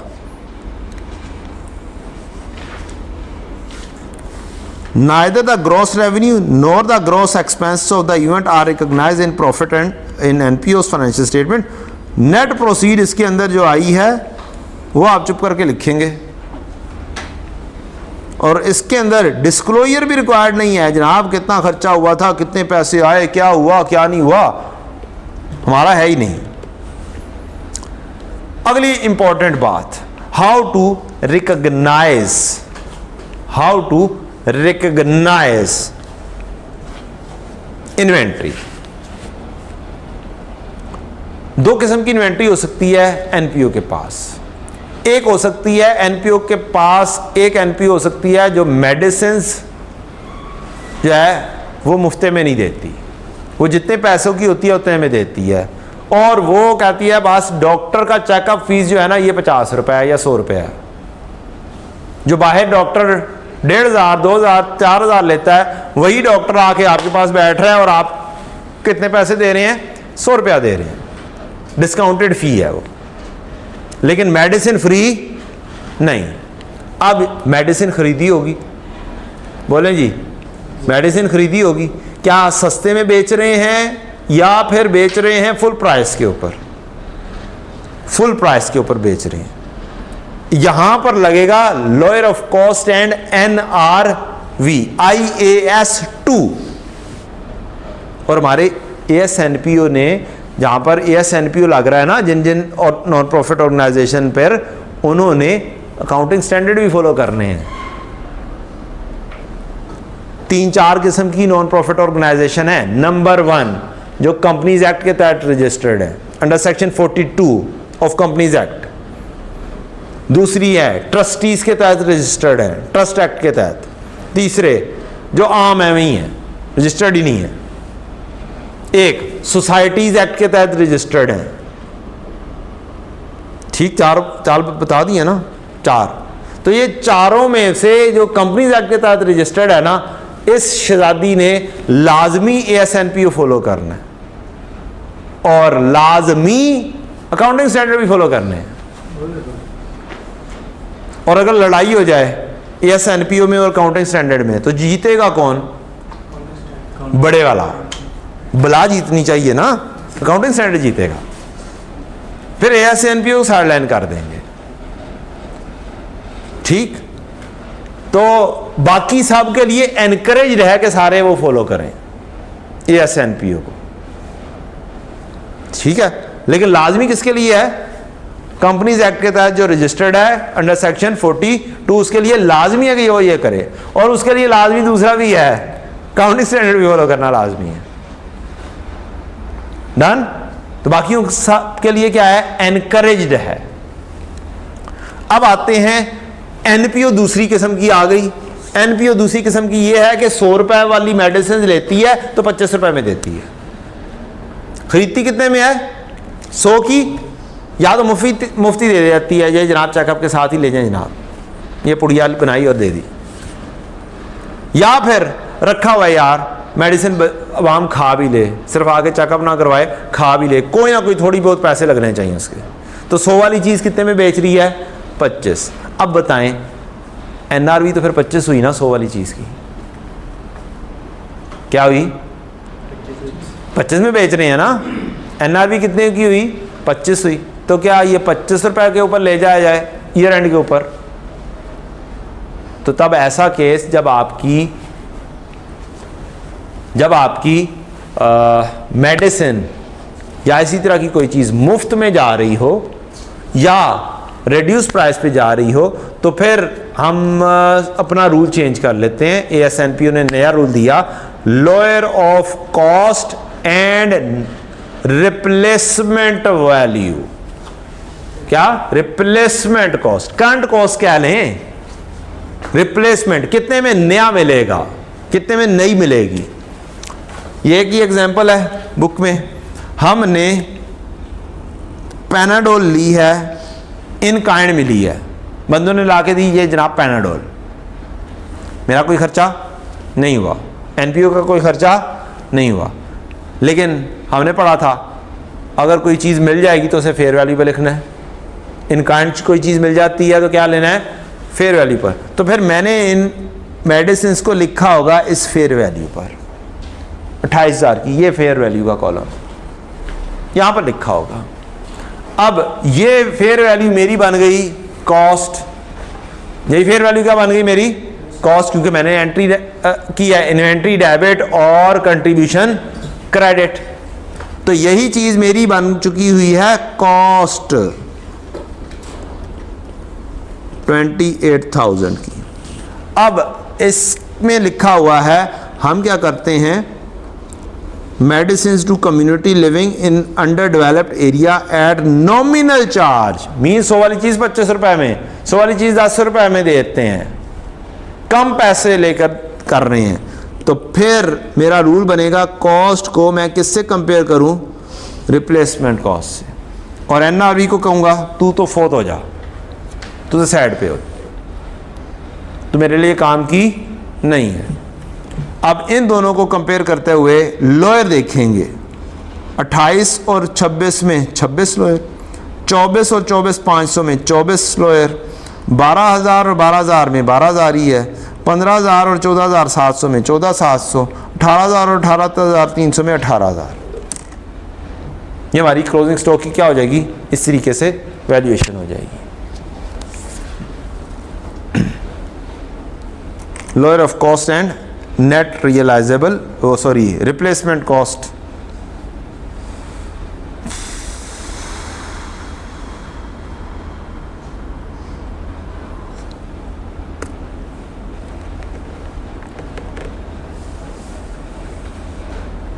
Impairment loss.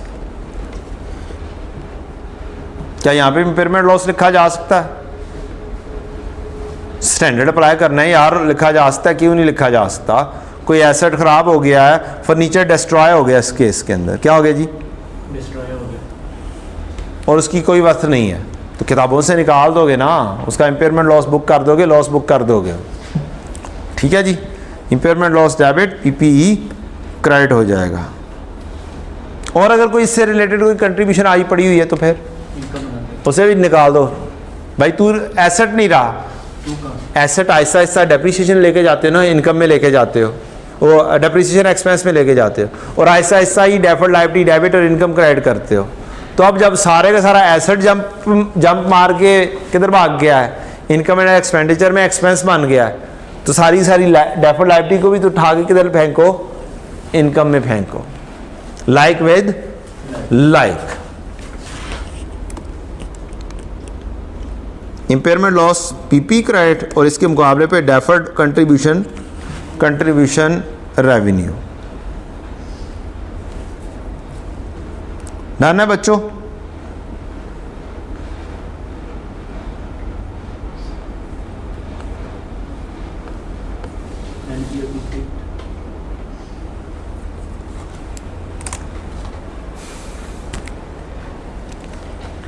अगली बातें कुछ यहां तक जरा ब्रेक लगा दो यार।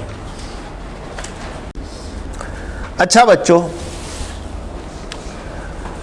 क्वेश्चन करने का तरीकाकार, मुख्तलिफ किस्म के क्वेश्चन इसके अंदर पूछे जा सकते हैं। एक है सिंपल स्टाइल का क्वेश्चन, उसके अंदर आपको रिसीट एंड पेमेंट दी होगी और कुछ ओपनिंग दिए होंगे, कुछ क्लोजिंग दिए होंगे।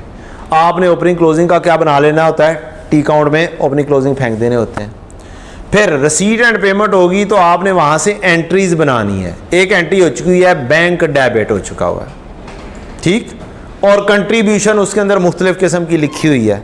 आप रूल्स के तहत जाएंगे, बैंक डेबिट हो चुका है, कंट्रीब्यूशन को मुख्तलिफ जगहों पर प्लेस करेंगे। कोई लायबिलिटी में प्लेस हो रही होगी, कोई डायरेक्टली इनकम में, कोई अगर लैंड से रिलेटेड होगी डायरेक्टली पार्क कहाँ पे होगी, फंड में होगी, ठीक।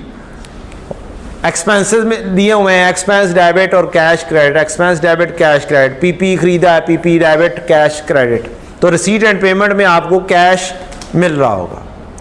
रिसीट एंड पेमेंट नहीं होगी तो फिर इंफॉर्मेशन के अंदर कहीं ना कहीं पे कैश या बैंक दिया होगा, वहां से एंट्री बना लेनी है कि ये फलानी रिसीट्स हैं, रिसीट है तो इसका मतलब है कैश डेबिट हुआ है। अब आपको टी अकाउंट कैश का भी बनाना पड़ेगा, अगर रिसीट एंड पेमेंट दिया हुआ है तो टी अकाउंट कैश का नहीं बनाना पड़ेगा, क्योंकि वो ऑलरेडी बना बनाया है। बस वहां से सीडी उठाएंगे और फाइनेंशियल स्टेटमेंट में सीडी लिख देंगे। ये तरीकाकार होगा आपका क्वेश्चन करने का, रिसीट एंड पेमेंट हो या फिर आपको दिया हो कैश की रिसीट और कैश की पेमेंट वगैरह। ठीक। एक क्वेश्चन आपको मिलेगा ट्रायल बैलेंस फॉर्म में। ट्रायल बैलेंस दिया होगा पूरा, उसको रेलेवेंट प्लेसेस के ऊपर लेकर जाना होगा और उसके बाद कुछ एडजस्टमेंट भी दी हो सकती हैं इंट्रोडक्शन टू काउंटिंग के स्टाइल में, और यह भी बताया हो सकता है कि ये ट्रायल बैलेंस में जो सी चीजें हैं ये इनकी ये जगह पे ट्रीटमेंट आनी है। तो दो किस्म के कैले मेजरली दो किस्म के स्टाइल के क्वेश्चन बन जाते हैं। तीसरा स्टाइल का क्वेश्चन ये भी बन सकता है कि आपको रिसीट एंड पेमेंट बनाने का कह दे, रिवर्स कर चला जाए। वो एक ही एग्जांपल मिलती है हमें हिस्टोरिकली पास पेपर्स में गुलशन क्रिकेट क्लब की, वो तकरीबन हर बंदे ने किया होता है। वो कैश फ्लो की स्टाइल का क्वेश्चन है कि कैश फ्लो में भी हमें कैश को फाइंड करना होता है हर जगह पर, और वो गुलशन क्रिकेट क्लब वाले क्वेश्चन में भी हमें कैश फाइंड करना है, रिसीट एंड पेमेंट। अभी हम जरा देखने लगे हैं, ये एक 2020 में क्वेश्चन आया था, स्प्रिंग 20 में, ट्रायल बैलेंस का अच्छे स्टाइल का लंबा सा क्वेश्चन है। इसको थोड़ा सा हम देखते हैं कि ये कैसे हुआ है। इसके अंदर कुछ बातें ऐसी हैं जो अभी मैंने डिस्कस नहीं की। मसलन एक बात यहां पर आ रही है कलेक्शंस की, कहीं ना कहीं पे आ रही है collections.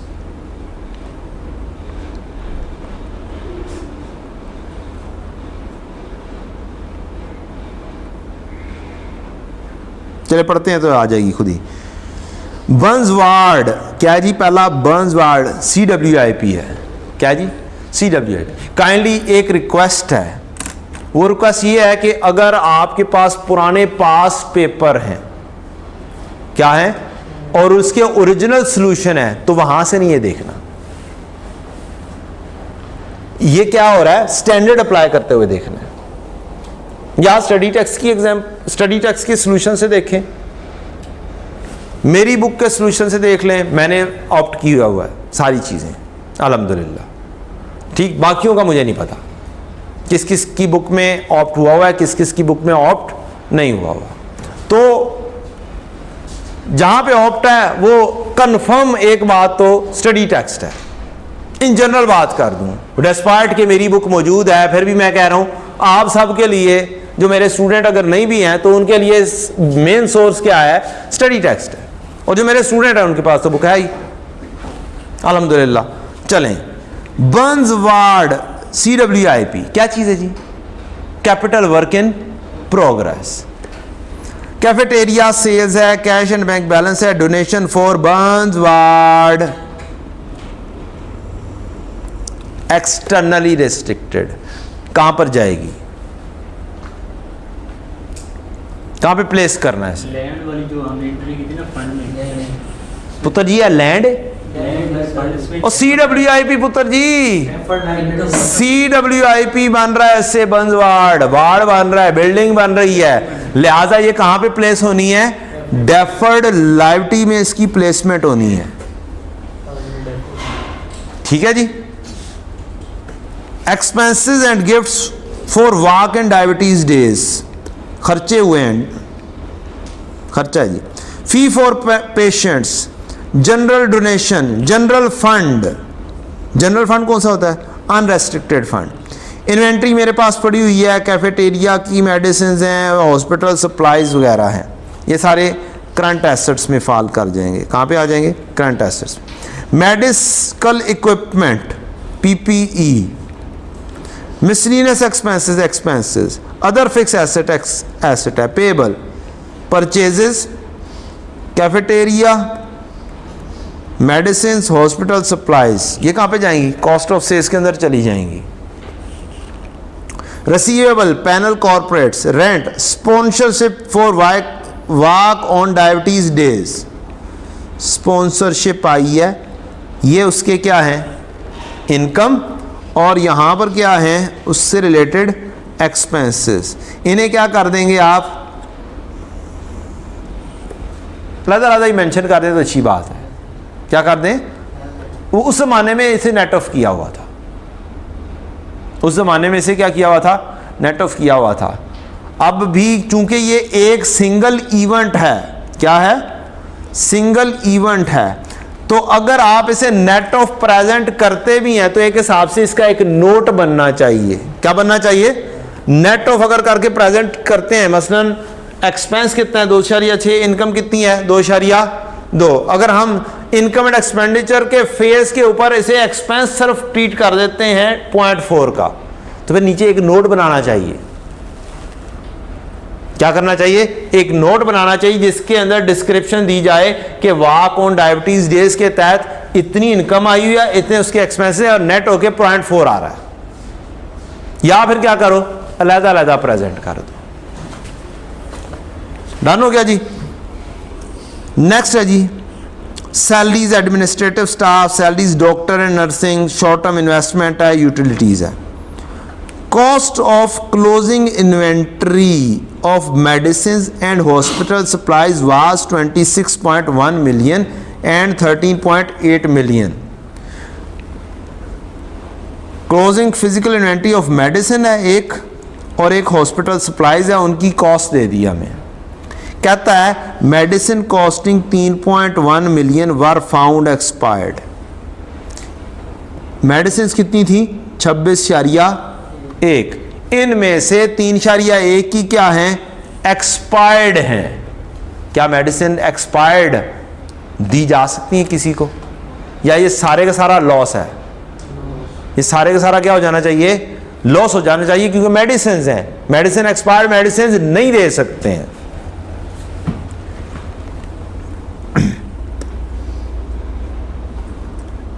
Replacement cost of goods inventory is 22.7. अगली चीज, medicines are only used to treat the admitted patients and are not sold separately. अब बताइएगा, medicines हम अलग से बेचते नहीं हैं, ये सिर्फ और सिर्फ दी जाती हैं जो admitted patients हैं। It means हम इनसे का कोई पैसा ले नहीं रहे हैं। तो फिर अब इसको क्या किया जाए, 22.7 पर गिराया जाए या ना गिराया जाए, क्योंकि 26.1 में से 3.1 निकाल दो, ये तो एक्सपेंस में जाना ही जाना है।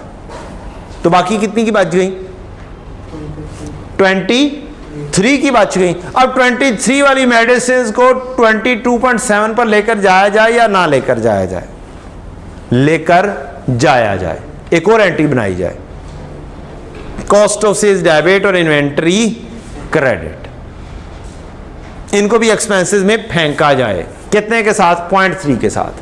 समझ लगी, रूल पढ़ लिया हुआ है ना रिप्लेसमेंट कॉस्ट का, तो वो अप्लाई हो रहा है। क्या हो रहा है, अप्लाई हो रहा है। कहां पर लेकर जाओगे इसे, 22.7 पर लेकर जाओगे। आगे बढ़े, year end physical count of cafeteria inventory could not be taken place. Goods are sold in cafeteria at a gross margin of 25% on sales. Markup margin की कहानी आ गई। कहता है फिजिकल काउंट हो नहीं सका था और हम बेचते हैं किसके ऊपर, इतने मार्जिन के ऊपर। क्या मेरे पास सेल मौजूद है, और बोलो, इन्वेंट्री का अकाउंट होगा, एक इसका बीडी होगा, एक सीडी होगा, एक इसकी कॉस्ट ऑफ सेल आती है, एक इसकी परचेजेस आती है। ठीक, इसको ऐसे भी लिख सकते हैं, इसको ऐसे भी लिख सकते हैं, opening stock plus purchases minus closing stock is equal to cost of sales. अब मेरे पास क्लोजिंग स्टॉक मालूम करने की सकत है नहीं, उसने दिया नहीं हुआ, लेकिन उसने लिंक किससे कर दिया है, सेल से लिंक कर दिया है। और सेल्स में मार्कअप या मार्जिन अप्लाई करोगे, 25% on sale mean margin apply करोगे। मैं नॉर्मली एक फार्मूला इस्तेमाल करता होता हूँ, C = S × 1 - आर।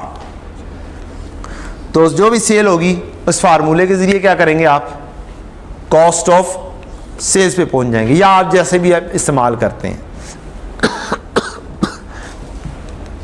आप कॉस्ट ऑफ सेल्स पर पहुंचेंगे। मसलन ये आ गई 100 रुपया कॉस्ट ऑफ सेल्स, यहाँ पर आपके पास ओपनिंग स्टॉक है, परचेजेज है, तो आप यहाँ से बैलेंसिंग क्या निकाल लोगे, क्लोजिंग स्टॉक बैलेंसिंग निकलेगा।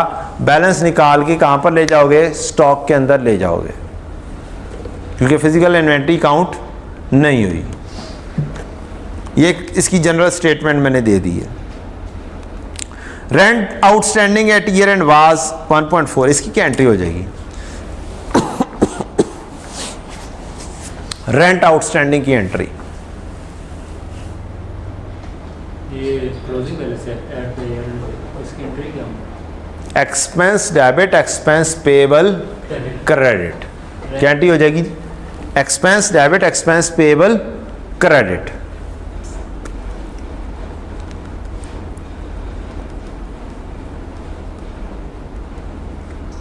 और डेबिट में डेबिट ऐड होता है और क्रेडिट में क्रेडिट ऐड होता है। आप अपने एक्सपेंसेस में जाएंगे, यहाँ पर आपने एक्सपेंसेस पहले से लिख लिए होंगे ट्रायल बैलेंस से देख के, वहाँ पर आ चुका होगा, किधर गया, कौन सा एक्सपेंस था, रेंट था, रेंट पहले से आ गया होगा यहाँ पर ट्रायल बैलेंस से, ये ट्रायल बैलेंस से आपने लिख दिया हुआ है, क्या कर दिया हुआ है, लिख दिया हुआ है। अब क्या वर्किंग्स बनाते फिरते रहो कि टी अकाउंट बनाऊंगा, यहाँ से रेंट उठाऊंगा, वापस लेकर जाऊंगा, वहाँ से एक बैलेंस बनाकर लेकर आऊंगा, तो एक एंट्री पास करो ना, एक्सपेंस डेबिट पेबल क्रेडिट, और डेबिट में डेबिट ऐड और पेबल क्रेडिट। पेबल किधर है, करंट लायबिलिटीज में, रेंट का पेबल किधर गया,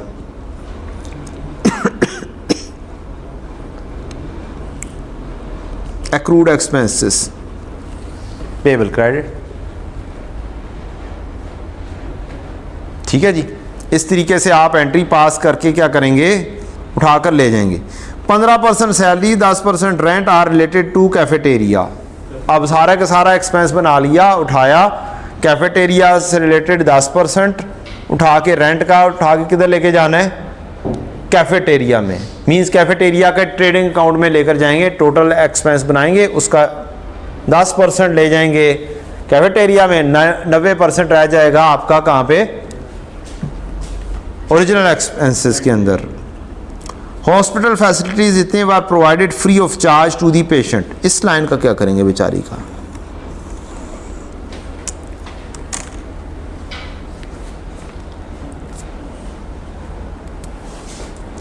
बेटा जी हॉस्पिटल सप्लाईज यूज्ड पहले से आ चुकी होंगी आपके पास, वो फ्री में दें या उसके अगेंस्ट पैसे लें, किस बात की टेंशन।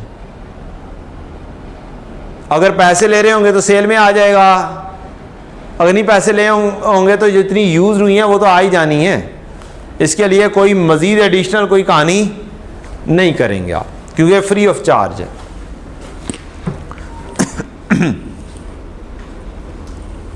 लें जी एक और कहानी, walk on diabetes days was organized in December 19, expenses relating to event amounting to ₹1.2 million were outstanding and unrecorded at year end. इसकी entry once again expense debit और पेएबल क्रेडिट होनी है। रिलेटेड एक्सपेंस, जोन सा भी expense है, ये वाला expense था, ये वाला,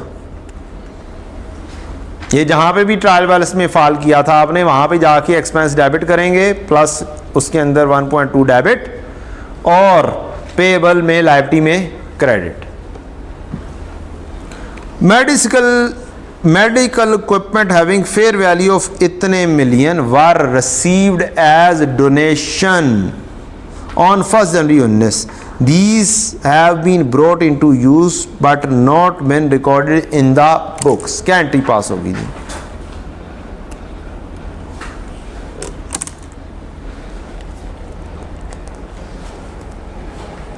वो मेडिकल इक्विपमेंट डेबिट और जो है मेडिकल डोनेशन है, और एक जनवरी में मिले। क्या एक चीज़ पढ़ाई है आप लोगों को थोड़ी देर पहले कि फेयर वैल्यू के ऊपर लेनी है, मटेरियल हो या जो भी हो। बिल्डिंग के लिए तब पढ़ाया था, वो तो जनरल बात होगी, CWIP डेबिट और कंट्रीब्यूशन क्रेडिट कर दिया था मैंने। तो अब PPE आ गया यार, इक्विपमेंट आ गया, तो PPE इक्विपमेंट डेबिट कर दो और क्या कर दो, कंट्रीब्यूशन को क्रेडिट कर दो, या डेफर्ड लायबिलिटी क्रेडिट करोगे? नहीं, ये तो मिल गया है ना, और इसके ऊपर डेप्रिसिएशन होगी। मैंने डेफर्ड लायबिलिटी पढ़ाई थी। डेप्रीशिएबल एसेट है कि नहीं है? बोले जी, क्या डेप्रीशिएबल एसेट है कि नहीं है? तो फिर इसकी एंट्री डेप्रीशिएबल एसेट के मुताबिक होनी चाहिए कि नहीं होनी चाहिए? इसकी एंट्री फिर क्या हो जाएगी? PPE डेबिट और डेफर्ड लायबिलिटी क्रेडिट 36.8, और जो डेप्रीसिएशन जैसे जैसे डेप्रीसिएशन होगी वैसे वैसे इस 36.8 की भी डेप्रीसिएशन कर देंगे। तो टेक्निकली क्या है, ये क्वेश्चन स्टैंडर्ड का है, ASNPO का बन चुका हुआ है। पहले ज़माने में क्या हुआ था, क्या नहीं हुआ था, आज के ज़माने के मुताबिक इसको क्या करना है, डेफर्ड लायबिलिटी में लेकर जाना। उस ज़माने में इसे इनकम में लेकर गए थे। पुराने ज़माने के आंसर्स उठाकर देखेंगे किधर लेकर गए होगे, इनकम में लेकर गए होगे। अब इस ज़माने में इसको किधर जाना चाहिए, एंड इंशाल्लाह मैं भी डेफर्ड लायबिलिटी में लेकर गया हूँगा।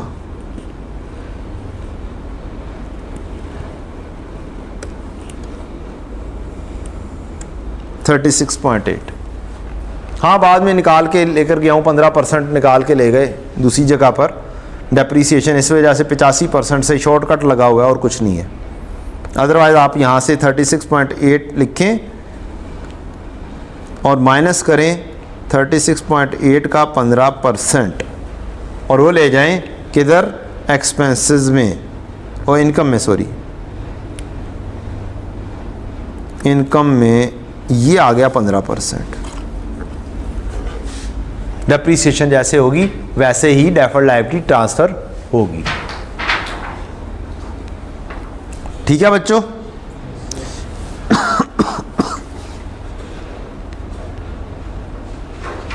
बात क्लियर है? और बंसवाड़ में मज़ीद भी कोई पैसे आएंगे तो वो कहाँ पे जाएंगे, कंट्रीब्यूशन में ही जाएंगे।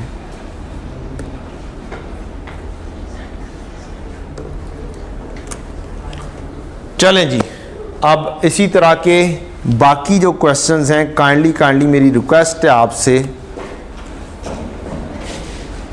एट लीस्ट या स्टडी टेक्स्ट में से या मेरी बुक से क्या करो, क्वेश्चंस को इसी तरह से पढ़ो। क्या करो, इसी तरह से पढ़ो, और ये जो एडजस्टमेंट्स है ना, स्पेशल ट्रीटमेंट्स, इनको खास तौर पे कर लो। क्या कर लो, इनको खास तौर पर कर लो, तो ज़िंदगी रहेगी आपकी इंशाल्लाह सुकून में आ जाएगी। नहीं तो थोड़ा सा काम गड़बड़ भी हो सकता है।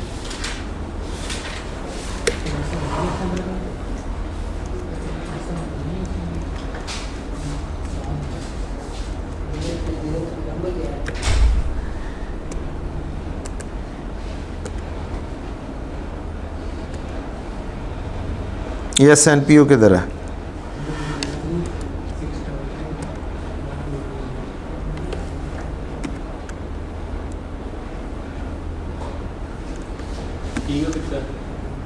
आज के लिए अभी चलना है।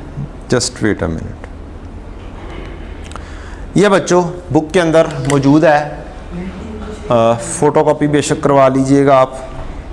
Year and adjustment, common year and adjustments, जो मैंने अभी बात की, expense debit payable credit. Kindly focus करें बच्चों। अगर आपको कोई बताया हो प्रीपेड एक्सपेंसेस, क्या बताया हो, प्रीपेड एक्सपेंसेस है, या आपको कैलकुलेशन के लिए कहे, आपको कहे इंश्योरेंस पे की है, क्या किया है, इंश्योरेंस पे की है, तो या ट्रायल बैलेंस में इंश्योरेंस आ रही थी, आपने उसे कहाँ पे लिखा होगा, एक्सपेंसेस में, ऐसे ही है। फिर लिखा होगा इंश्योरेंस जो पे की गई थी वो पे की गई थी, आपकी टेन्योर था एंडिंग 31 मार्च, मीन्स 3 महीने आगे तक की। आप कैलकुलेशन करेंगे 3 महीने की कैलकुलेशन करके वैल्यू निकालेंगे कि मेरी प्री पेमेंट कितनी है, उसकी एक एंट्री बना देंगे, प्री पेड डेबिट और एक्सपेंस क्रेडिट। एक्सपेंस क्रेडिट का मतलब एक्सपेंसेस में से लेस कर दो, डेबिट में क्रेडिट क्या होता है, लेस होता है, और जाके एसेट्स में लिख दो, बजाय इसके कि पहले उसके टी अकाउंट बनाओ, ये करो वो करो। प्री पेमेंट पिछले साल से कोई आ रही थी, आपने इसे एक्सपेंस में नहीं लेकर गए और ट्रायल बैलेंस में लिखा हुआ था ये पिछले साल से रिलेटेड है, एक्सपेंस डेबिट प्रीपेड क्रेडिट। उससे अगली चीज unearned income accounted forgotten to book. आप कोई इसी तरह से इनकम आई हुई थी, ट्रायल बैलेंस में इनकम नजर आ रही थी, आपने उसे उठाया और इनकम में फेंक दिया। बाद में उसने बताया इसमें तो कुछ इनकम ऐसी थी जो अगले साल से बिलोंग करती थी, एक हिसाब से वो प्रीपेड हो गई। क्या हो गई, किसी ने प्रीपे करके हमें दी, वो हमारे लिए क्या होगी, लायबिलिटी होगी। तो आप क्या करेंगे, इनकम को डेबिट कर देंगे, अनअर्न्ड इनकम को क्रेडिट कर देंगे। डिक्रीज इन अनअर्न्ड इनकम, उसकी रिवर्सल, जैसे प्रीपेमेंट की रिवर्सल उसी तरह से इसकी reversal. Accrued expenses, expense debit payable credit. कोई डिक्रीज इन पेएबल है, कोई पुराना पेएबल है, आप पे कर चुके हुए हैं और वो पे होके एक्सपेंसेस में पड़ा हुआ है, आपको नहीं पता चला। चाचा असलम एक थे हमारे, अकाउंटिंग एंट्री किया करते थे, उन्होंने गलत एंट्री पास कर दी है, तो हम उसको ठीक करते हुए पेएबल डेबिट और एक्सपेंस को क्रेडिट कर देंगे। कोई एडवांस दिया हो आपने, एडवांस एक्सपेंसेस में पड़ा हो, तो जिस जगह से पड़ा होता है वहां से निकाल देते हैं, जिस जगह पे जाना होता है वहां पर लिख देते हैं। These are also correcting entries, these are also correcting entries. तो क्या करेक्टिंग एंट्री करते हुए आराम से सारी चीजें सही हो सकती हैं। फाइनल अकाउंट में भी तो करेक्टिंग एंट्रीज आ जाती होती हैं ना, तो ये फाइनल अकाउंट ही है, इनकम एंड एक्सपेंडिचर और क्या है। और खास तौर पर ट्रायल बैलेंस के स्टाइल में ऐसा काम हो सकता है, जैसे भी मैंने दिखाया, expense debit payable credit, advance debit और एसेट भी हो सकता है, एक्सपेंस भी हो सकता है। जहां पे गलत पड़ा हुआ है वहां पे क्रेडिट कर दो, जहां पर लेके जाना है वहां पर ले जाओ। भाई प्री पेमेंट डेबिट और एक्सपेंस क्रेडिट वाली entry, pre payment current asset में ले जानी है, ये एडवांस हो सकता है कहीं और लेके जाना, नॉन करंट एसेट में लेके जाना। तो एडवांस फ्रॉम कस्टमर आ गया, एडवांस फ्रॉम कस्टमर आ गया है, अगर आया तो cash debit advance from customer credit हो जाएगा।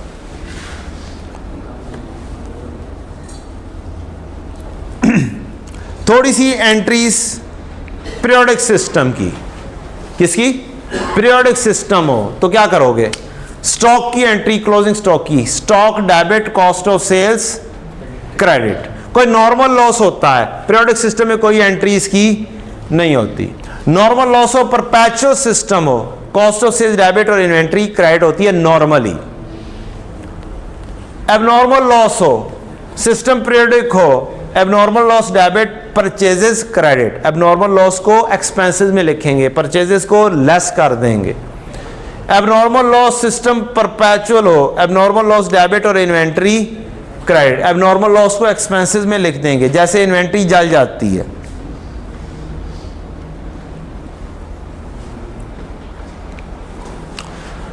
कोई आपका एबनॉर्मल लॉस हो गया, कोई पैसे आपको इंश्योरेंस कंपनी से मिल गए हैं, क्या हो गए हैं, इंश्योरेंस कंपनी से मिल गए हैं, तो ये तो लॉस बुक कर चुके हुए।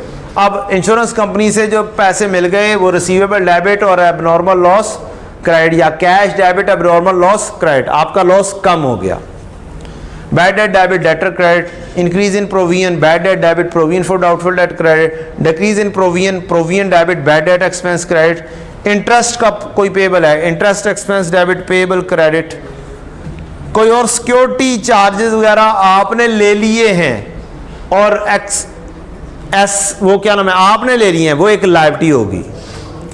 अगर आपने किसी को सिक्योरिटी दे दी है तो सिक्योरिटी डेबिट और कैश क्रेडिट। अगर रिसीव किया तो cash debit security deposit liability credit. और अगर कहीं पे गलत लिखी हुई है, इनकम में लिखी हुई है, पैसे आ गए तो इनकम को डेबिट कर देंगे, सिक्योरिटी पेएबल या सिक्योरिटी पेएबल क्रेडिट कर देंगे। थैंक यू, बर्दाश्त करने का शुक्रिया एंड बेस्ट ऑफ लक।